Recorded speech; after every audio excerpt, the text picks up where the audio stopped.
Ok. Então, vamos lá. Hoje a gente começa a falar das doenças e traumas medulares, tá? Essa aula, ela inicia hoje, mas ela finaliza só na quinta-feira, tá bom? E aí a gente vai relembrar um pouquinho da coluna vertebral, tá? A gente sabe que a coluna, ela vai se estender desde a base do crânio até a extremidade caudal do tronco. A principal função da coluna vertebral é proteção, então ela serve de proteção à medula. Ela é formada por 33 ou 34 vértebras, então algumas pessoas têm 33 e outras têm 34 vértebras. Elas estão superpostas uma por cima da outra e intercaladas por discos intervertebrais. Então esses discos, eles servem como...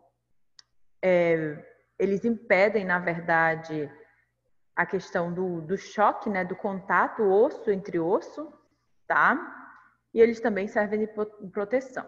Tem como função, como eu já falei, proteger a medula espinhal, tá bom? Então, como é a composição? A gente tem na cervical 7 vértebras cervicais, torácica 12 vértebras torácicas, lombar 5 vértebras lombares, sacrais 5 vértebras e coxígenas, aí que a gente tem, algumas pessoas a gente tem 4 e em algumas pessoas a gente tem 5. Lembrando que elas estão fundidas, tá? Por isso que a gente tem algumas pessoas 33 e outras 34. Ok? Então aqui a gente vê, né? Tá? A região cervical, ok? Aqui a região torácica, ó. Entre uma vértebra e outra, a gente tem um disco. Aqui a gente tem a lombar e aqui a gente tem a sacral, tá? Em algumas pessoas a gente tem 4, em outras a gente tem 5, tá bom? Elas estão fundidas, tá? Aqui é uma vista mais lateral e aqui é uma vista mais posterior. Nessa região desses buraquinhos aqui é onde saem os nervos, ok? As raízes nervosas. E aqui na lateral também, ó. Vocês estão vendo aqui, tá? São por onde vão sair as raízes nervosas. Mas quem é que dá estabilidade à coluna vertebral? A gente tem o próprio corpo vertebral, a gente tem os ligamentos, a gente tem as articulações interapofisárias e a gente tem os discos intervertebrais. Então, essas 4 estruturas, elas servem para dar estabilidade na nossa coluna vertebral, tá? A gente tem também aqui, ó, tá? A cápsula articular, é essa azulzinha, tá? A gente tem um ligamento supraespinhoso, é esse ligamento aqui que está passando na região posterior, tá? A gente tem o ligamento longitudinal posterior, ó, esse daqui, tá, gente? Ligamento longitudinal posterior. A gente também tem um ligamento longitudinal anterior, tá? Todos esses servem para dar estabilidade à coluna vertebral. E a gente tem o ligamento interespinhoso, tá? Que está passando aqui entre os processos espinhosos, tá? Esse daqui grandão, tá bom? Aqui a gente vê a medula, né? Então, tudo isso aqui, todo esse processo ósseo, toda essa minha coluna vertebral, ela tem um objetivo, assim, primordial, que é a proteção da minha medula espinhal, né? A gente já falou da importância, quando eu falei nas aulas anteriores, a gente falou da importância que ela tem, né? A medula espinhal, ela é responsável pelo transporte de informação, então, a minha informação, ela vai por uma via aferente, tá? Então, ela vai do receptor ao meu córtex e ela retorna com a informação pela via eferente, ok? E tudo isso vai passando pela medula espinhal. A medula espinhal, ela tem um formato cilíndrico, tá? Então, ela não é totalmente redonda, ela tem um formato cilíndrica, ela é achatada no sentido antero-posterior, tá? Vamos voltar aqui. Okay? Então, ela é achatada na frente e atrás ela é mais redondinha, tá? Então, ela é achatada no sentido antero-posterior. Ela tem um calibre não uniforme, ou seja, na cervical ela vai ter uma espessura, na torácica ela vai ter uma espessura e na lombar ela vai ter outra espessura. Ela é composta por 2 dilatações, que a gente chama de intumescência cervical e intumescência lombar, ok? Essa daqui é a região de intumescência cervical e essa daqui de intumescência lombar, tá? Por que que a gente tem, ó aqui, ela começa numa certa espessura e depois ela dá uma abertura, né, que a gente chama de intumescência. Depois a gente vem aqui na torácica e quando chega lá no final da lombar, a gente tem outra intumescência. O que seriam essas intumescências? Essas intumescências são as regiões dos plexos. A gente tem uma região de plexo na cervical e uma região de plexo na lombar. Por isso que a gente tem essas duas regiões denominadas intumescências. Tá? Aqui, por que as intumescências? São áreas que fazem conexão com a medula e as grossas raízes nervosas que formam tanto o plexo braquial quanto o plexo lombosacral. A gente tem uma região com uma quantidade grande de neurônios, por isso que a gente tem essas intumescências, são essas áreas maiores. A gente tem muitos neurônios nessa região. E a gente tem na medula espinhal uma substância denominada substância cinzenta e uma substância denominada branca, tá? A substância cinzenta, ela tem o formato de borboleta ou H, e ela é composta por colunas, que a gente pode chamar também de córnos. Então, a gente vai ter coluna anterior, coluna posterior e coluna lateral. Então, essa região aqui, que parece um H ou uma borboleta, é a que a gente chama de substância cinzenta, ok? Ó, parece ou um H ou uma borboleta, tá? Bem parecida, essa região aqui escura, tá bom? E a gente vai ter a divisão de coluna, né? Coluna posterior, coluna lateral e coluna anterior. Por que essa região é denominada de substância cinzenta? Porque é nessa região que eu vou ter o corpo do neurônio. E aí a gente tem essa coloração acinzentada que a gente dá o nome de substância cinzenta. E aí a gente tem a substância branca, que é formada por fibras. Essas fibras, elas sobem e descem da medula, que são as vias aferentes e eferentes. Podem ser agrupadas em funículos ou cordões. E aí a gente vai ter o funículo anterior, o funículo lateral e o funículo posterior. Ok? Então, aqui a gente vai ter toda uma região. Lembrem que essa daqui é a substância cinzenta e agora a gente está falando da substância branca, ok? Substância branca e não a cinzenta. E aí a gente vai ter uma região de funículo anterior, funículo lateral e funículo posterior. Cada região dessa vai passar uma via que vai subir e vai descer na minha medula espinhal. Ela tem conexão, a medula espinhal, ela tem conexão com os nervos espinhais, tá? A medula, ela é o maior condutor de informações que entra e sai no encéfalo através dos nervos espinhais, que foi o que eu falei para vocês. Medula espinhal, a gente pensa em condução. O sulco lateral anterior e posterior vão dar origem aos filamentos radiculares, que vão se unir e vão formar as raízes ventral e dorsal da medula, que vão se unir para formar os nervos espinhais. Ok? Então, aqui a gente vai ter os filamentos. Em seguida, esses filamentos, olhem aqui, os filamentos, tá? Filamento da raiz dorsal, filamento da raiz ventral, ok?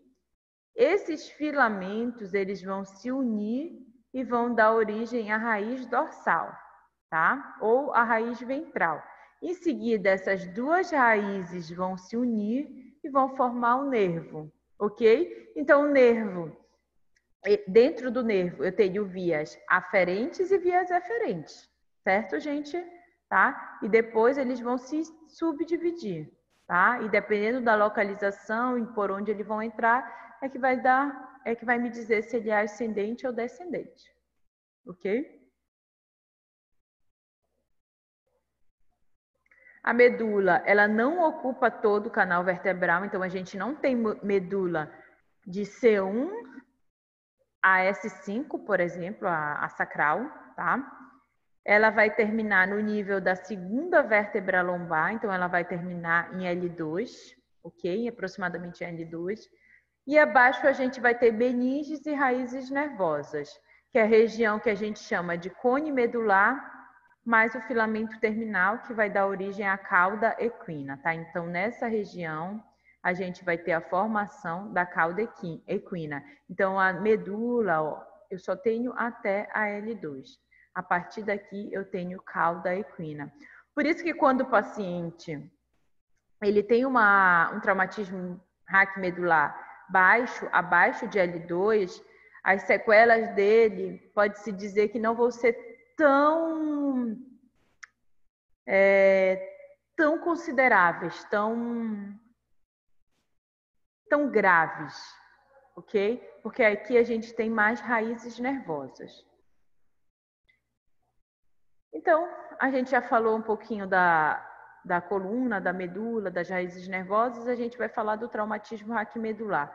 O que é um traumatismo raquimedular ou TRM, tá? Então, quando vocês me ouvirem falar TRM, é o traumatismo raquimedular. O que é o TRM? É o evento súbito com efeitos possivelmente catastróficos, tá? Que vai me gerar uma carga médica, financeira e social para o indivíduo e para a sociedade. Então, o que acontece com esse paciente que tem um TRM? A maior parte das vezes ele precisa ser internado, certo? Precisa ser afastado do trabalho. Em alguns casos, ele, inclusive, precisa ser afastado definitivamente do trabalho. Então, tudo isso, todo esse evento catastrófico, ele gera uma carga médica, né, de saúde, a gente está falando uma carga de saúde financeira e social, tanto para o indivíduo quanto para a sociedade, ok? Então, tudo isso gera uma carga muito alta. E ele pode ser dividido em duas etapas. Quando a gente fala de TRM, a gente divide em duas etapas. Então, a primeira etapa, a gente está falando da lesão medular, tá, gente? A primeira etapa é o que a gente chama de mecanismo primário, e a segunda etapa é o mecanismo secundário. O que é o mecanismo primário? É uma lesão mecânica inicial devido à deformação e à transformação da energia no local. O que vai acontecer? Esse mecanismo primário é aquele primeiro momento, o momento em que eu tenho a lesão, o trauma, tá? O mecanismo secundário, ele vai ser a cascata de processos bioquímicos e celulares que são desencadeados pelo processo primário e que causam danos celulares contínuos e morte celular. Então, é como se a gente fosse falar do mecanismo primário, é a lesão, a porrada, o choque, o trauma, e o secundário é o que vai ocorrer depois desse trauma, a nível celular. O que vai acontecer ali? Vai ter edema, vai ter inflamação, vai ter reação, processo inflamatório. Tudo isso a gente chama de mecanismo secundário. E a gente vai explorar mais detalhadamente cada um desses mecanismos, tá? Mecanismo primário. O mecanismo primário, ele vai ser a combinação do impacto inicial, então trauma, porrada, mais a compressão persistente subsequente a esse impacto. Então, de repente, eu tive um trauma e rapidamente ele se descomprimiu, ou eu tive um trauma e eu mantive a compressão ali por muito tempo. Tá? Não sei se vocês conseguiram entender, mas tudo isso é o mecanismo primário. É a combinação do impacto inicial, que é o trauma, a porrada, a pancada, mais a compressão persistente. Então, quanto tempo eu permaneci comprimido? Quanto tempo a minha medula permaneceu comprimida? Ok? O mais frequente mecanismo primário de TRM é o impacto de ossos e ligamentos contra a medula espinhal por elevadas forças de translação. Então, na verdade, a gente tem mecanismos externos que vão ocasionar o impacto, mas na maior parte das vezes, quem vai lesionar a minha medula são os ossos, os ligamentos, ok? Mas a gente fala de ossos porque eu tenho a fratura, tá? Eu tenho a fratura do traumatismo raquimedular, e aí essa minha fratura, ela vai lesionar a medula, tá? Ela vai cortar, vai comprimir, vai lacerar, enfim, depende do tipo de lesão. Esses movimentos, esses tipos de traumatismo, eles podem ocasionar várias lesões da coluna vertebral. A gente vai ver sobre ela, vai estudar sobre elas mais lá na frente, tá? Ok? Então, a gente vai ter aqui, a gente tem basicamente 4 tipos de mecanismos primários, tá? 4 tipos de lesões, 4 tipos de traumas. Eu preciso que vocês entendam isso daí, tá? Que vocês fixem isso na cabecinha de vocês. Quem não conseguir compreender no final da aula, fale, professor, eu não consegui compreender, a senhora pode explicar de novo essa parte do mecanismo ou então alguma lesão específica, tá bom? Então, a gente vai ter a lesão por hiperflexão da coluna. Como seria isso? A gente sabe que a gente tem um movimento de flexão da coluna, tá? E a gente tem um limite para esse movimento, ok? Quando a gente ultrapassa esse limite, a gente pode ter uma fratura, tá? Ok? Então, quando a gente tem uma lesão por hiperflexão da coluna, a gente vai ter uma hiperflexão da coluna com fratura compressiva do platô superior e acunhamento vertebral. Então, como seria isso? Eu fiz um movimento elevado de hiperflexão da coluna, tá? Então, esse meu movimento, por algum motivo, algum trauma, foi muito elevado.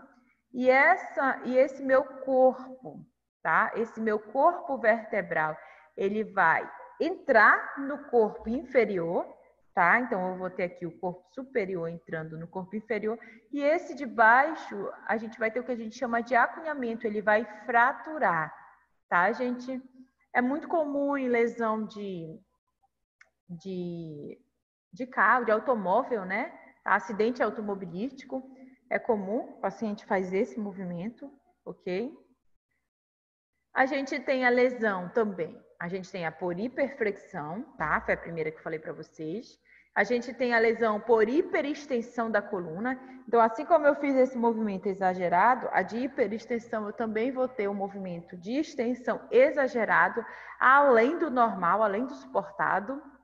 O que vai acontecer? Eu vou ter uma hiperextensão da coluna, com fratura do platô antero-inferior e formação de um pequeno fragmento ósseo triangular. Então, aqui eu vou puxar tanto. Vocês lembram que eu falei que a gente tem o ligamento aqui? Tá? Então, a gente tem o ligamento anterior e o ligamento posterior. Então, eu vou ter um estiramento tão grande nessa região que o ligamento ele vai puxar o meu osso e ele vai fraturar, tá? Então, eu tenho fratura do platô antero e inferior, tá? Geralmente do corpo vertebral superior. Eu tenho a lesão por distração, tá? Ser essa lesão por distração é o tracionamento, é como se eu puxasse uma pessoa, eu amarrei a perna de um lado, amarrei a cabeça do outro e vou puxar, tá? Um exemplo, tá, gente?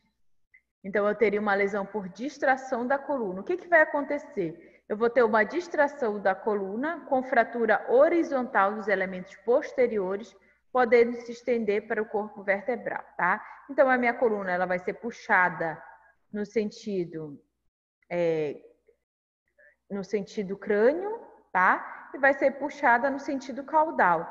E aí, ela não vai suportar e eu vou ter uma fratura horizontal dos elementos posteriores, aqui processo espinhoso, ok?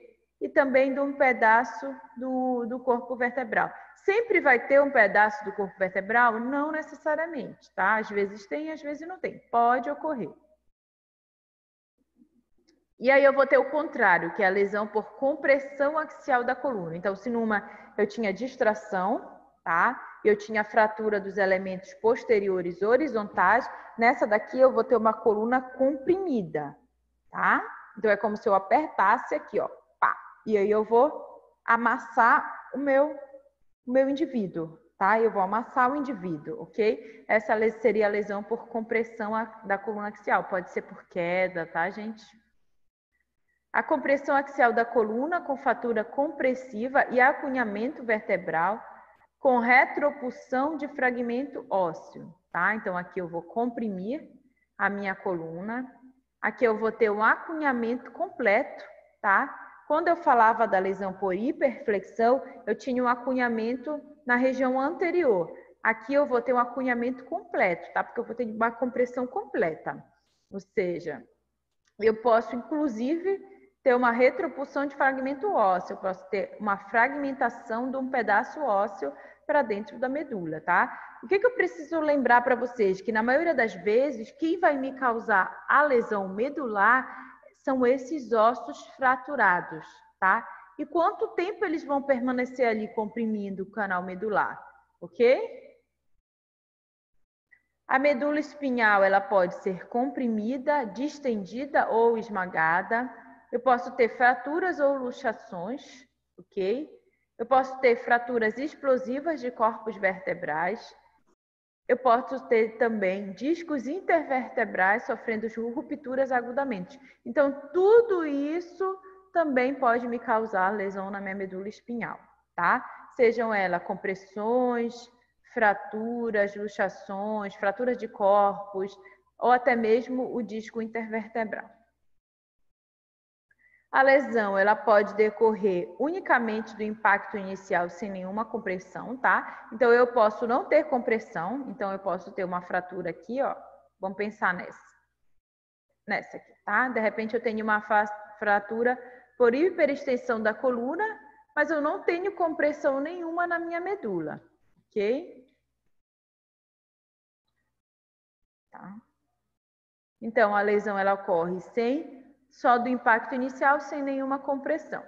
Podem ocorrer por lesões ligamentosas graves, em que a coluna vertebral ela vai se deslocar e depois ela se reduz espontaneamente, tá? Ok? Então, eu tenho lesão de ligamento, em que a coluna vertebral ela vai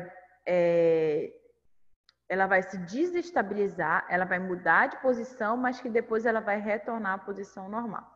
Eu posso ter espondilose cervical ou estenose do canal, a gente vai falar disso na nossa aula de quinta-feira, que seria essa espondilose cervical, tá? Só resumindo para vocês, é um desabamento de uma vértebra sobre a outra, ela não ocorre só na cervical, tá, gente? Ela ocorre também na região lombar. Pode ser por uma lesão banal, que pode causar danos neurológicos graves, mesmo sem uma fratura ou luxação evidente depois de um evento, tá? Eu posso ter uma concussão ou algum outro tipo de lesão. A lesão medular por fragmentos ósseos pontiagudos ou por arma branca ou por projéteis de arma de fogo. Como é que ela pode se manifestar, tá? A gente sabe que a gente tem uma lesão medular, que ela pode ocorrer por fragmentos ósseos, então eu tive a minha fratura, e aí o meu próprio osso, ele vai comprimir a medula, ele vai lesionar a medula. Eu posso ter também uma arma branca, que geralmente são os acidentes com faca, tá? Machado, enfim. Ou por projéteis de arma de fogo, ou arma de fogo, tá, gente? Um tiro na coluna. E aí a gente vai ter a laceração, que é a lesão mais grave, quando eu tenho elementos rompidos de nervos, estruturas medulares, tá? Eu posso ter a concussão. A concussão, ela não é tão grave quanto a laceração, mas ela vai de médio a moderado. Eu posso ter a contusão, que é o BAC, tá, gente?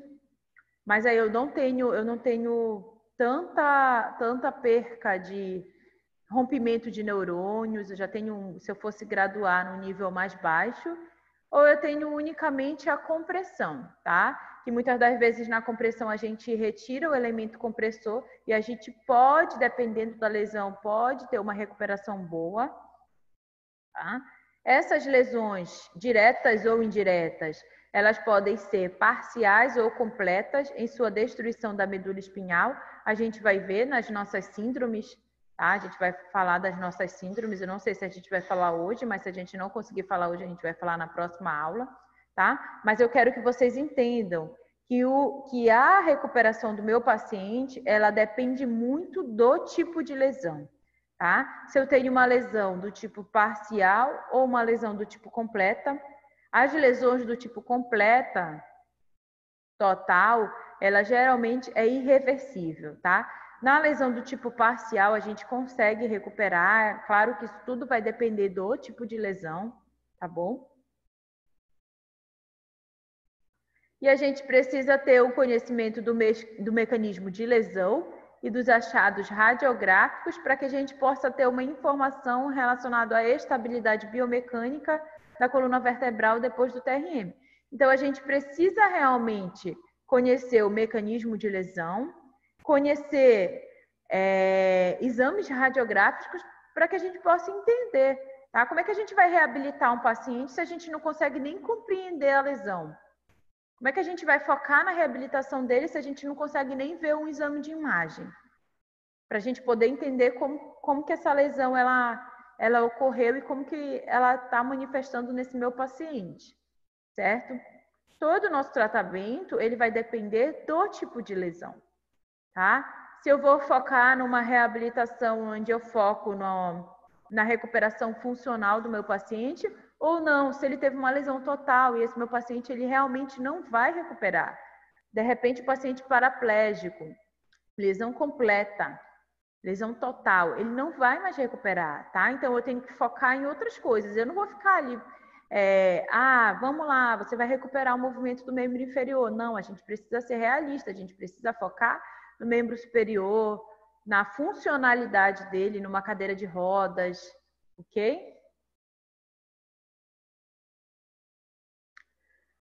Os mecanismos secundários, eles vão decorrer das cascatas bioquímicas ocorridas após o evento inicial, então após a lesão, tá, gente? Eles dão origem a uma lesão medular contínua e a deteriorização neurológica, tá? Então, após o evento inicial, é que eu vou começar a ter toda a cascata bioquímica e eu vou ter inchaço, eu vou ter células de defesa atuando no local, tá? A gente pode ter lesões medulares espinhais sólidas, lesões por contusão ou formação de cavidade, lacerações, que foi o que a gente mostrou, que é a mais grave, tá?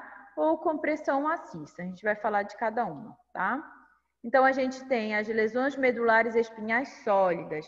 A medula espinhal, ela vai ter uma aparência macroscópica normal, sem evidência de amolecimento, descoloração ou formação de uma cavidade. Então, geralmente, nesse tipo de lesão, a minha medula espinhal, ela vai estar o menos possível comprometida, tá? É aquele tipo de traumatismo reac-medular que eu tenho o mínimo de alteração na minha medula, ok? Eu posso ter lesão por contusão ou formação de cavidade. Não tenho evidência nenhuma de solução de continuidade, então extravasamento medular a gente não tem, tá? Não há ruptura na anatomia da superfície, então a superfície da medula ela se mantém intacta. Não tenho aderência a cicatrizes durais, tá? De meninges durais, ok? Eu tenho áreas de hemorragia e necrose, que são identificadas apenas no parênquima medular espinhal, tá? Então, é a lesão que a gente chama de lesão por contusão ou formação de cavidade. Então, a gente vai ter uma área de extravasamento, de necrose, de hemorragia, mas dentro da medula. Por fora delas, meninges, elas estão intactas, ok? A gente tem as lacerações, como eu falei para vocês, né? Elas são geralmente graves. A gente vai ter uma desorganização clara da anatomia da superfície. Então, é aquela minha medula que vai estar lesionada. A gente tem meninge aí lesionada. Eu tenho geralmente por lesões penetrantes ou por fragmentos ósseos pontiagudos, tá? Então, o meu próprio osso causando a laceração. São lesões que se caracterizam por uma ruptura da glia limitante. Vocês lembram, né, das células gliais? Então, a gente tem as células gliais fazendo a estruturação da minha medula, tá? Mantendo todo o arcabouço estrutural. E aí, quando eu tenho esse tipo de lesão, elas vão ocorrer uma ruptura, elas vão se lesionar também, tá? Elas vão se romper. Eu tenho danos ao parênquima medular espinhal subjacente, então toda essa minha região de parênquima vai estar lesionado. O epicentro da lesão, ele vai apresentar evidências mínimas ou mesmo nenhuma evidência de formação de cavidade. Então, a gente vai ter uma pequena cavidade ou não vai ter cavidade, tá? Eu vou ter um tecido conectivo colagenoso aderido às meninges sobrejacentes, porque eu vou ter uma laceração, tá bom? Então, eu vou ter esse como se fosse um tecido fibroso, tá? Um tecido cicatricial, ok? E a gente tem a compressão maciça, onde a medula espinhal é macerada ou esmagada em grau variável. São acompanhadas de fraturas muito graves ou deslocamento de corpos vertebrais, a gente pode citar aí a espondilolistese, tá? Ou a espondilose.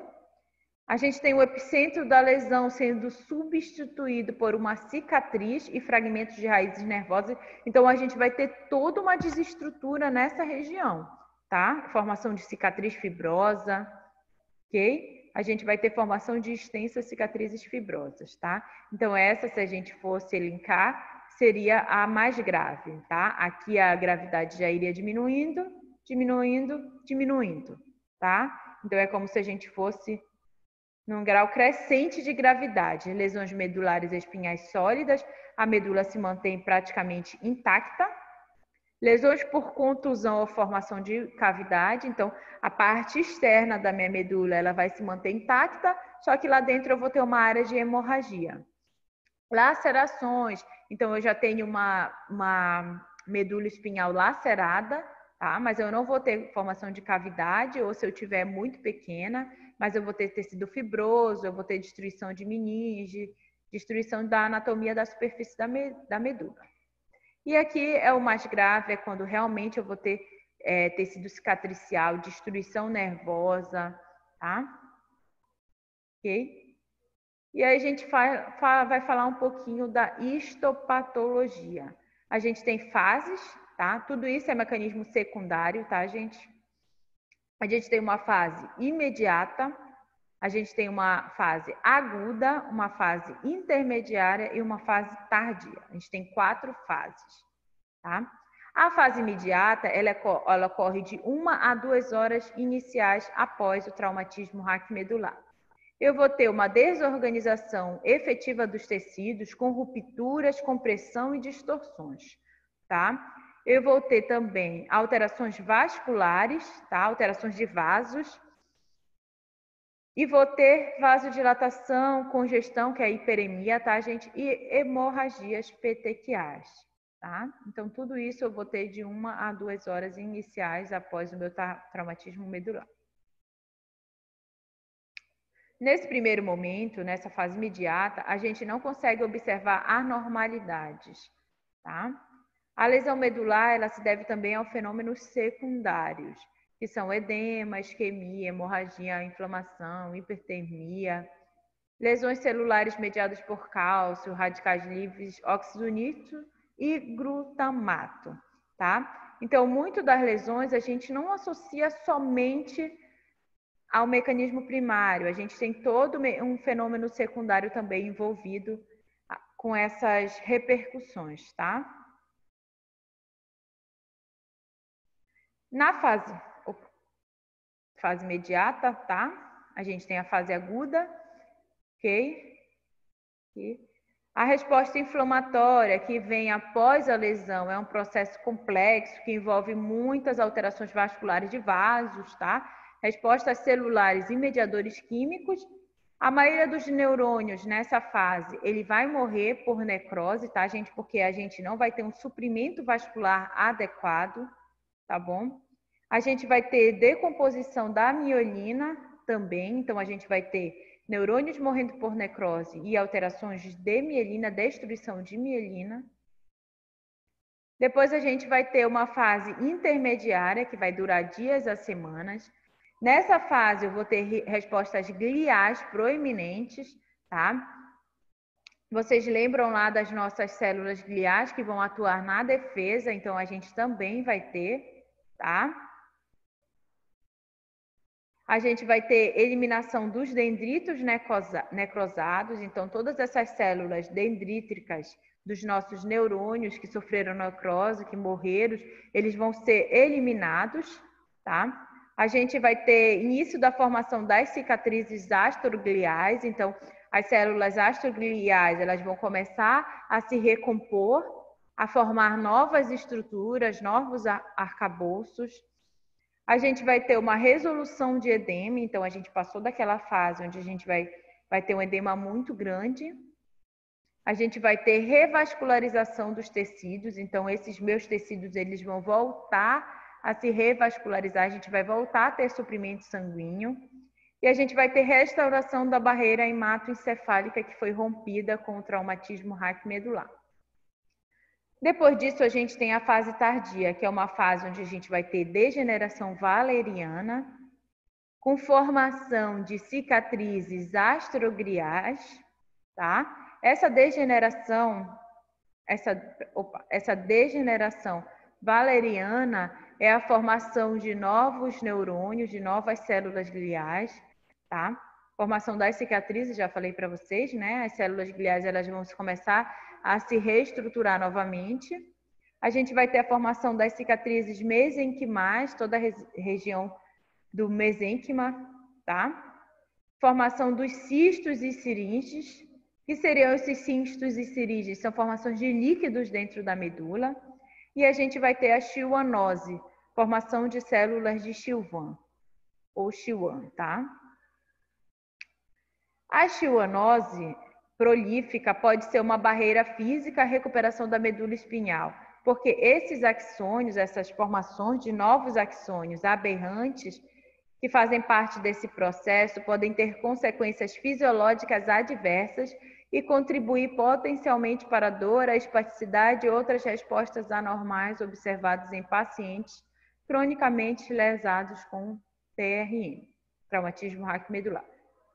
Ah, professora, mas essa formação de células de Schwann novas, elas não vão ser boas para o nosso paciente?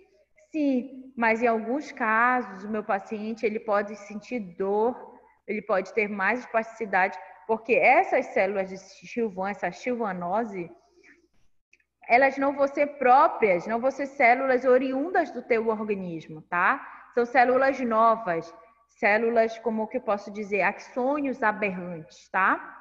Então, esses axônios novos que serão produzidos, eles podem sim ser considerado como um mecanismo invasor. E tudo isso gera dor e espasticidade para o meu paciente, tá bom?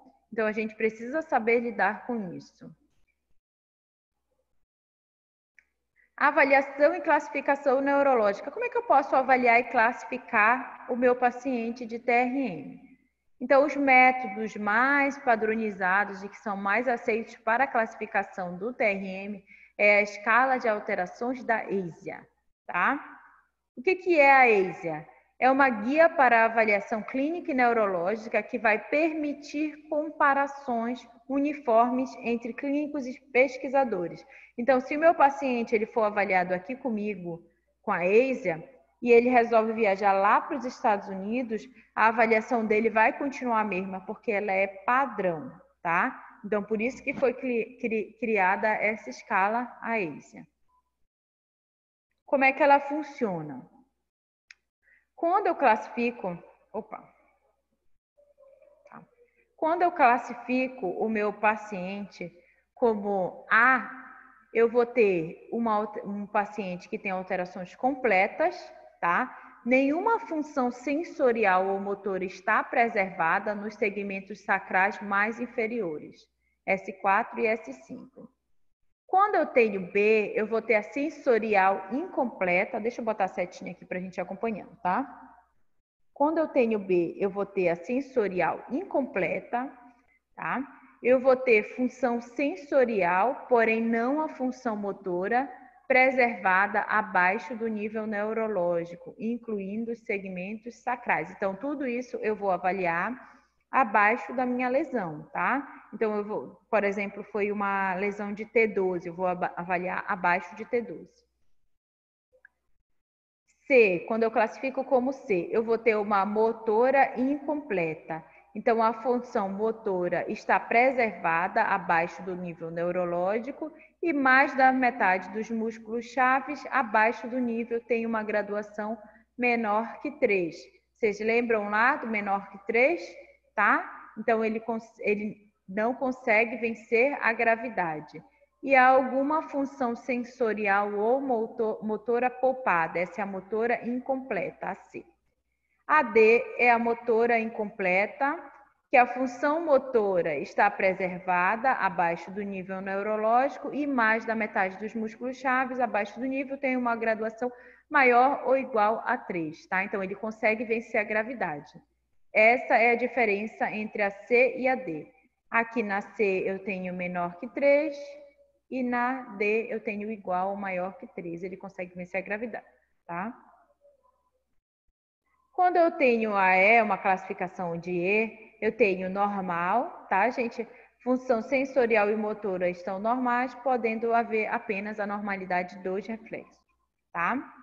Como é que eu faço a classificação, então, dessa escala? Como é que eu faço essa avaliação?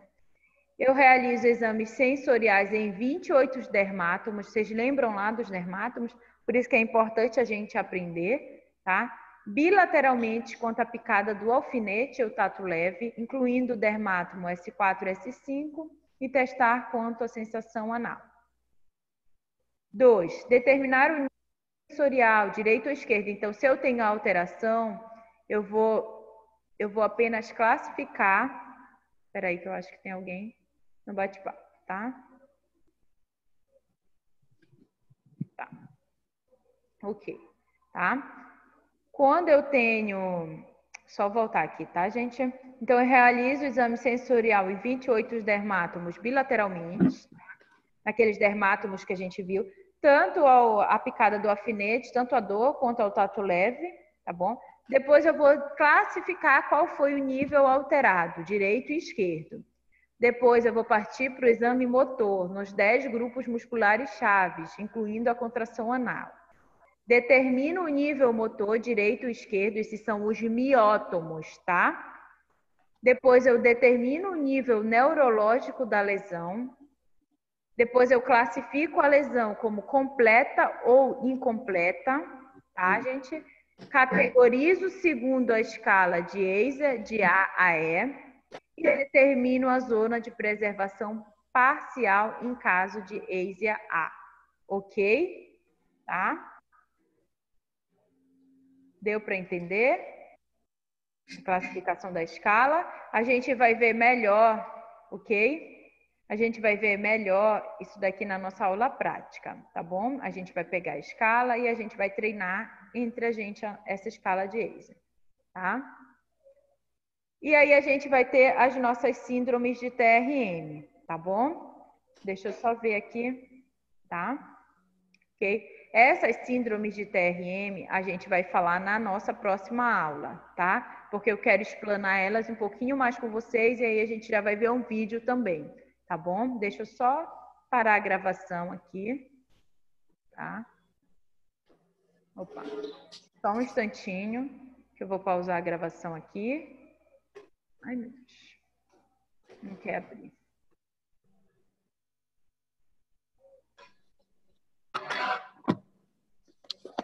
Só um instantinho, tá, gente? Que eu não tô conseguindo parar. Não tá aparecendo mais aqui pra mim.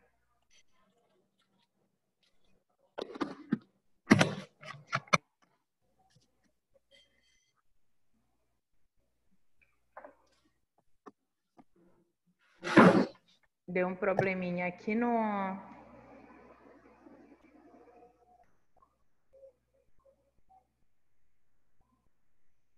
Só um instantinho que deu um probleminha aqui, não tô conseguindo parar o vídeo.